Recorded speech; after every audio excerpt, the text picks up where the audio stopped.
Muchas gracias a ti, Nuria. ¿Qué tal? Un placer realmente poder verlos, al menos por este medio, a todos y a todas. Un gran abrazo desde Perú. Y nada, deseando que ustedes, sus familias y la gente que conocen, pues también se encuentren bien, ¿no? En todo este contexto que nos ha tocado pasar increíblemente. Yo voy a contarles un poco de lo que hemos venido trabajando en Perú, y que está, me imagino, bastante asociado a lo que van a luego las compañeras ir también contando, porque tenemos, creo, un factor común que es el desplazamiento de las personas de nacionalidad venezolana, ¿no? Entonces, creo que esta situación ha generado en toda la región latinoamericana, pues, un desarrollo casi increíble y a una velocidad luz, lamentablemente en negativo, de lo que son las medidas en temas de la migración, ¿no? Entonces, voy a compartir ahora la pantalla. Me confirman si se ve.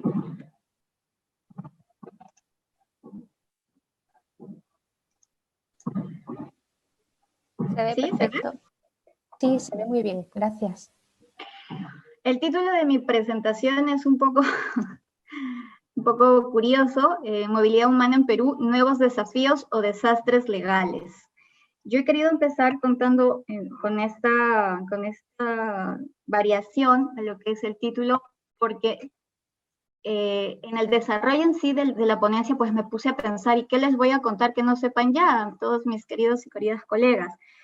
Y creo que es interesante plantearles una serie de situaciones que se han venido dando en Perú, porque particularmente a mí sí me llenan de mucho asombro y hasta espanto, ¿no? Y no quiero ponerlos tristes en la mañana, o por lo menos aquí en este lado del hemisferio todavía en la mañana, pero hay cosas también interesantes y positivas que se han venido dando y es parte del trabajo de incidencia y de litigio que hemos venido desarrollando. Entonces creo y considero también interesante poder compartir con todos y todas.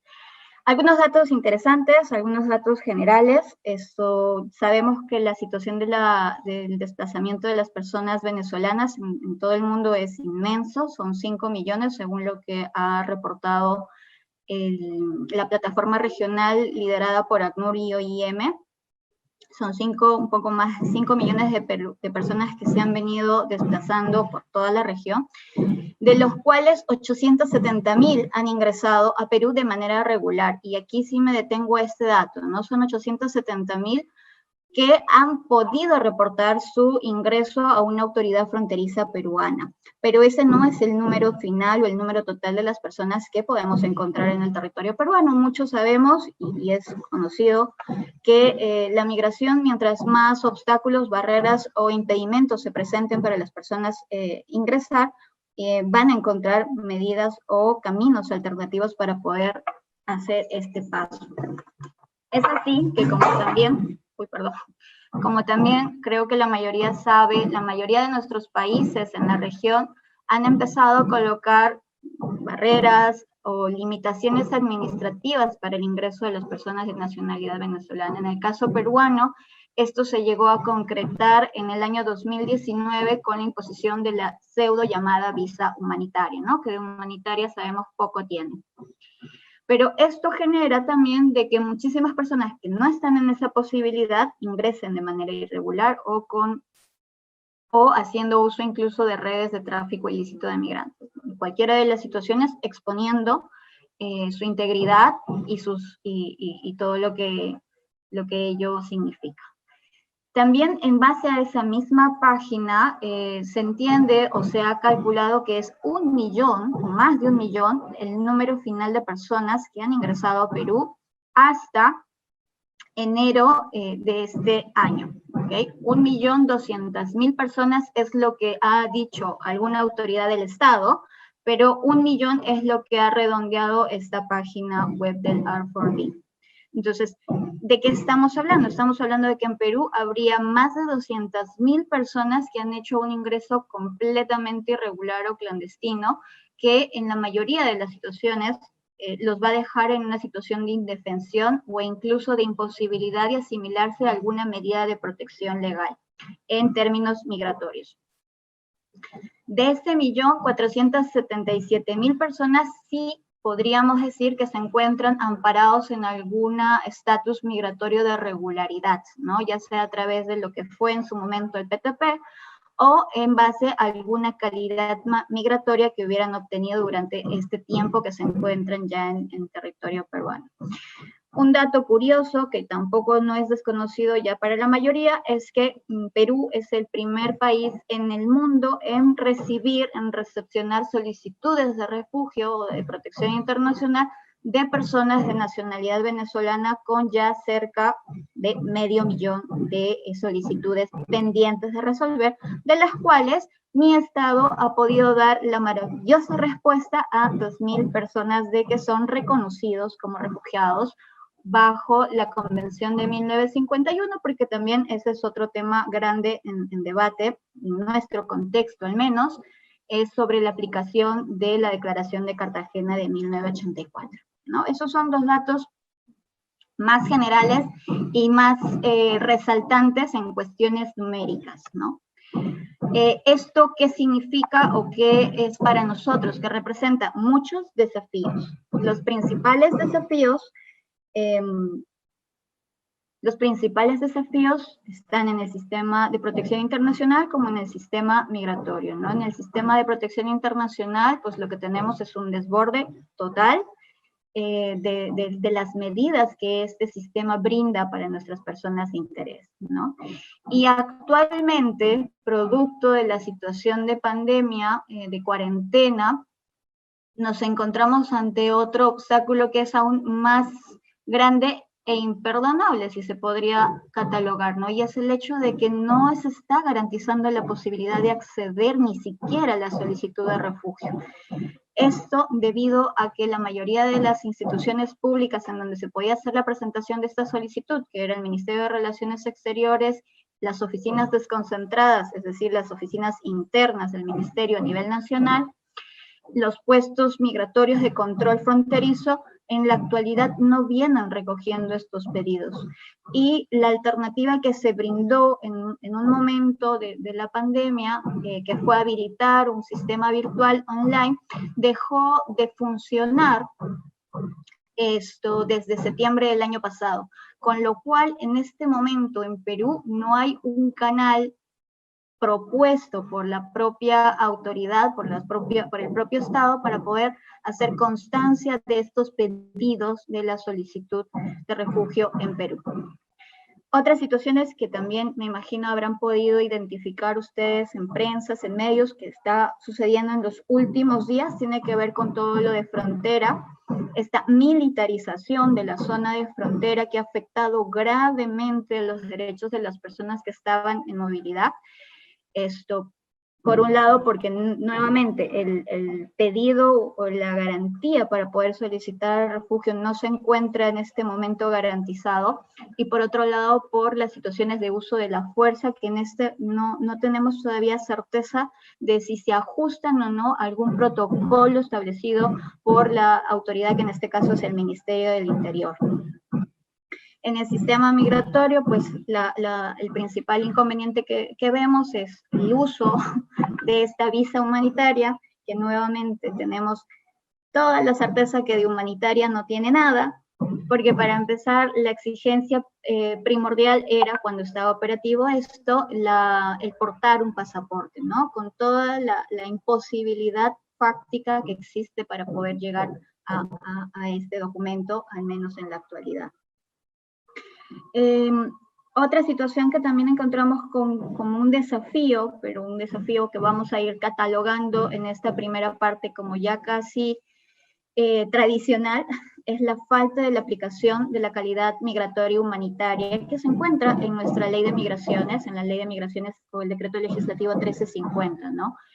¿Y por qué realzo este tema, este punto? Porque según la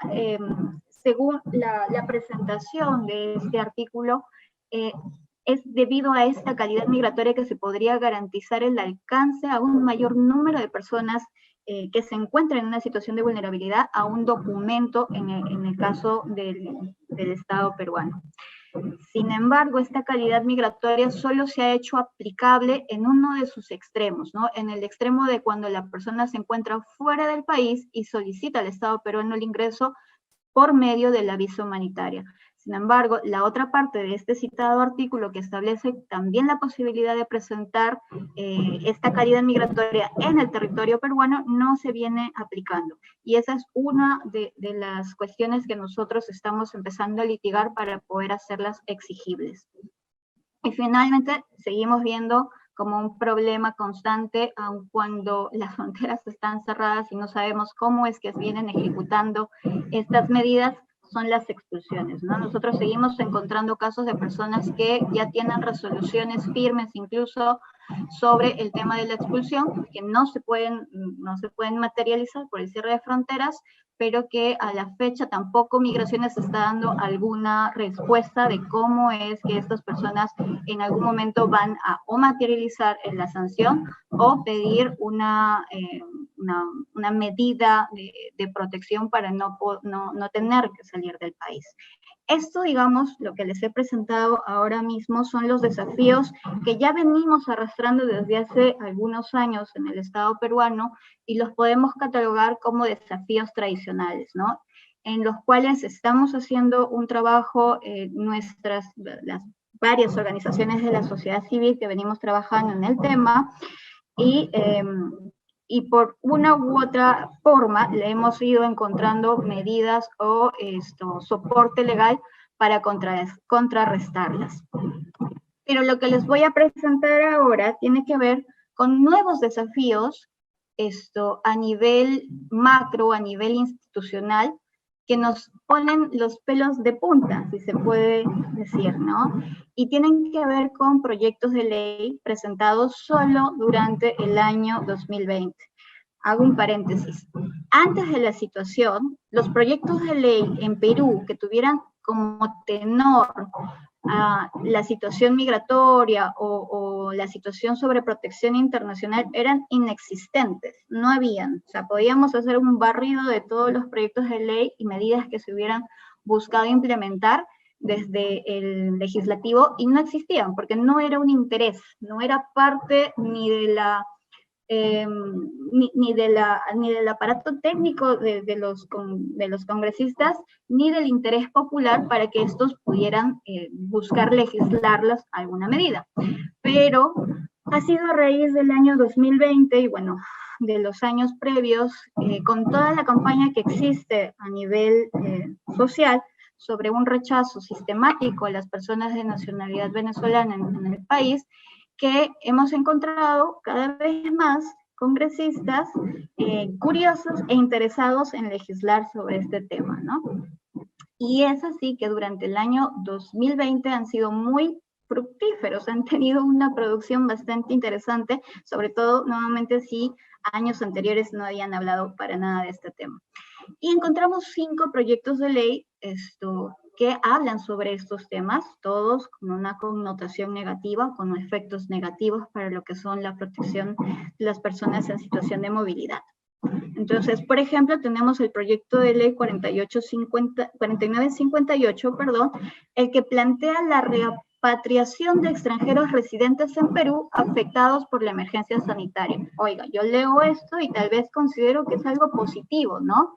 Sin embargo, en la revisión ya del proyecto de ley, nos encontramos con que, para empezar, está focalizado en una nacionalidad, que es evidentemente la venezolana, ¿no? Y que busca que la mayor parte de los ciudadanos venezolanos que ya están de manera regular en el Perú, porque habla incluso de personas que cuentan con una calidad migratoria o con un permiso de estancia, puedan regresar a su territorio o a su país de origen, ¿no? Con ayuda de los consulados y de las embajadas. Me alegro mucho en poder decir que este proyecto de ley ha sido archivado. Y ha sido archivado en base al trabajo conjunto que varias organizaciones en Perú, tanto de la academia como del sector social, hemos llevado adelante para que este tipo de proyectos de ley no prosperen, ¿no? Y después, en unas diapositivas más, les mostraré un poco más a detalle cómo fue este proceso. Luego tenemos el proyecto de ley 5625 de junio del año pasado, por el que ya tenemos las primeras medidas hacia la criminalización de la migración en Perú. En Perú, el ingreso irregular o incluso el reingreso después de una sanción de expulsión o una orden de salida no está penado, todavía no está penado. Sin embargo, por este proyecto de ley se busca que por lo menos sean de 4 a 8 años de prisión la sanción que se imponga ante extranjeros que, habiendo sido expulsados del país, busquen reingresar. Y no en ninguna parte del texto del proyecto de ley siquiera se menciona principios básicos de protección como el de unidad familiar o el de no criminalización de la migración ilegal, etc. ¿no? Este proyecto de ley todavía está en debate y hemos podido, en conjunto con otras organizaciones, presentar documentos técnicos pronunciándonos sobre el fondo y sobre el rechazo de esta medida. De hecho, hemos podido contar con apoyo de colegas en otros países que en base a su expertise han también tenido sesiones, han podido participar en las sesiones del Congreso para poder dar un testimonio de lo contraproducente que podrían ser este tipo de medidas, ¿no? Otro proyecto de ley que nos tiene también bastante preocupada es el 1618 del 2016. Este es un poco más antiguo, pero que se empezó a volver a mencionar en las sesiones durante este año, ¿no? Por este proyecto de ley, básicamente lo que se busca es que el principio de reagrupación o unidad familiar solo se considere en caso de niños y niñas. Y en el caso de personas adultas que tengan algún vínculo con un residente o con un peruano, prácticamente desconocer el vínculo que existe, ¿no? Y de esa manera no darles una protección o una garantía o siquiera una calidad migratoria.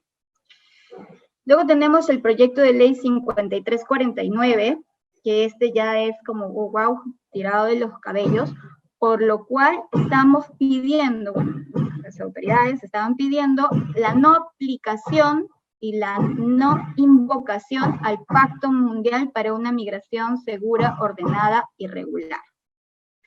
Este proyecto de ley lo hemos también podido echar para atrás, se ha logrado su archivamiento, pero este proyecto de ley es súper...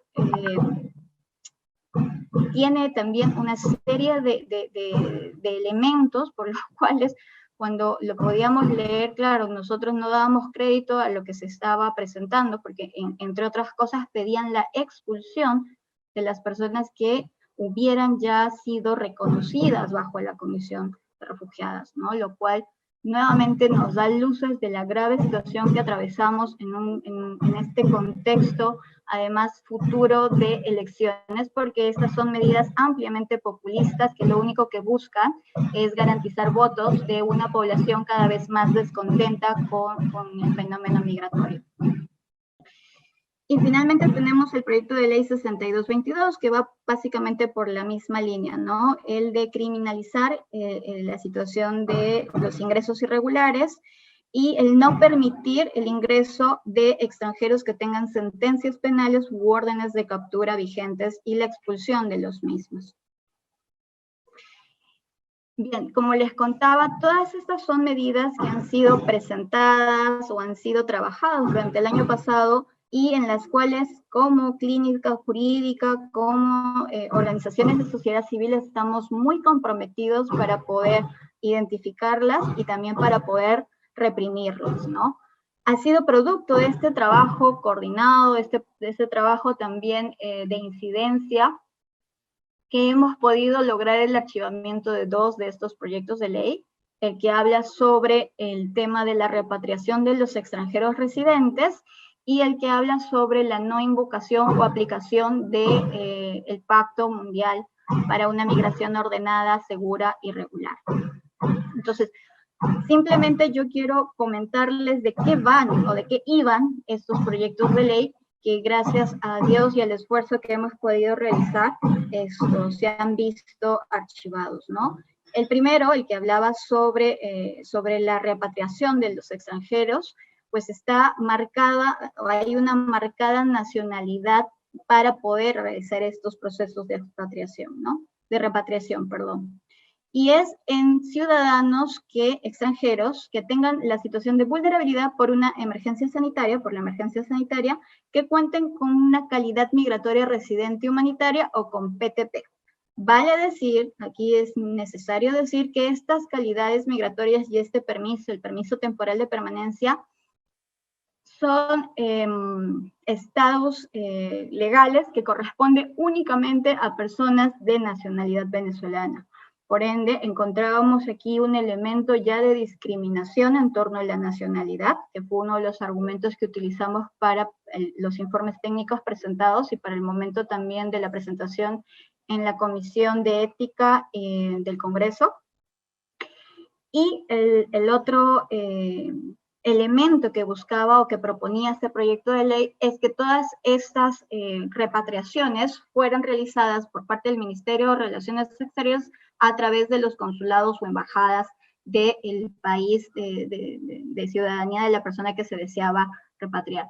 Esto también era un hecho, era un elemento imposible de realizarse, sobre todo si conocemos la realidad de los consulados y de las embajadas venezolanas en el resto de la región, porque sabemos que adolecían o carecían, uno, de legitimidad. Hay dos, por lo menos en la mayoría de los países de nuestra región, hay dos consulados. Uno es el que representa al gobierno de Maduro y el otro es el que representa al gobierno de Guaidó. En cuanto al que representa al gobierno de Maduro, no tiene legitimidad para los gobiernos de la región, a pesar de contar con fondos, recursos para poder hacer estos temas de repatriación. Y el segundo, a pesar de sí ser reconocido incluso a nivel regional por el Grupo de Lima, etcétera, no cuenta con recursos para poder hacer este ejercicio. Por lo tanto, aquí también había un vacío en este proyecto de ley, además que evidentemente de ser discriminatorio y atentatorio a la seguridad de las personas, a su seguridad personal, de imposibilidad de facto de poder realizarlas. Y un tercer elemento que utilizamos para poder contrarrestar esta medida eran los testimonios brindados por las propias personas que habían logrado regresar a Venezuela y se reconocían que habían sido migrantes o que habían sido residentes en los países de la región, ¿no?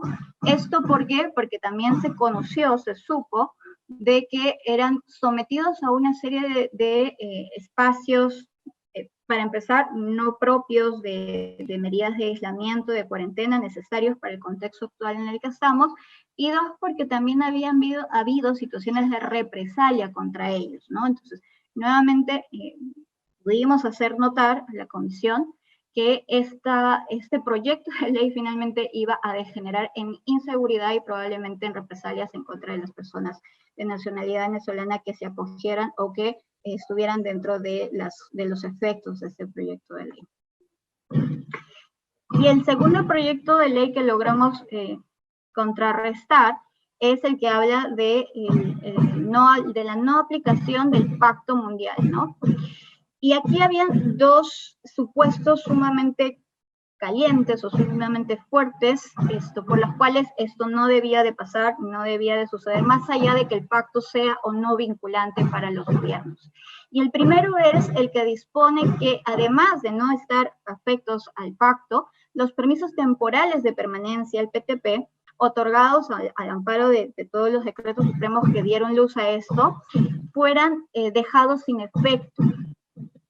Y una vez dejados sin efecto, estas personas ingresarían a una situación de irregularidad, con lo cual sería posible o factible un hecho de expulsión. O sea, finalmente, el proyecto de ley tenía un trasfondo, que no era simplemente el no estar en línea con lo que establecen las Naciones Unidas, en fin, sino el trasfondo era nuevamente el deseo, la necesidad de poder iniciar procesos de expulsión masiva. La segunda medida de este mismo proyecto de ley disponía la penalización de la migración, ¿no? que iban con penas privativas de libertad de 4 a 5 años en una primera vez y de 8 a 10 en caso de reincidencia. Esto es para las personas que, habiendo sido expulsadas, intentaran reingresar. En nuestro país, nuevamente, como lo comentaba, todavía no está criminalizado algún acto que vaya en contra de la normativa de migraciones, ¿no?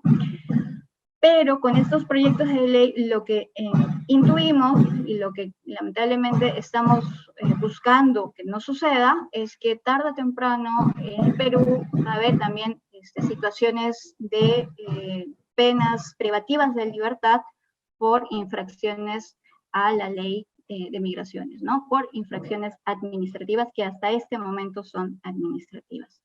Entonces, todo este escenario nos preocupa, nos compromete aún más en tener que trabajar para que se contrarresten estas situaciones, y también nos motivan a que podamos compartir estas experiencias con todas ustedes, con la finalidad de encontrar siempre la mejor alternativa o respuesta para que podamos luchar en contra de ellas, ¿no?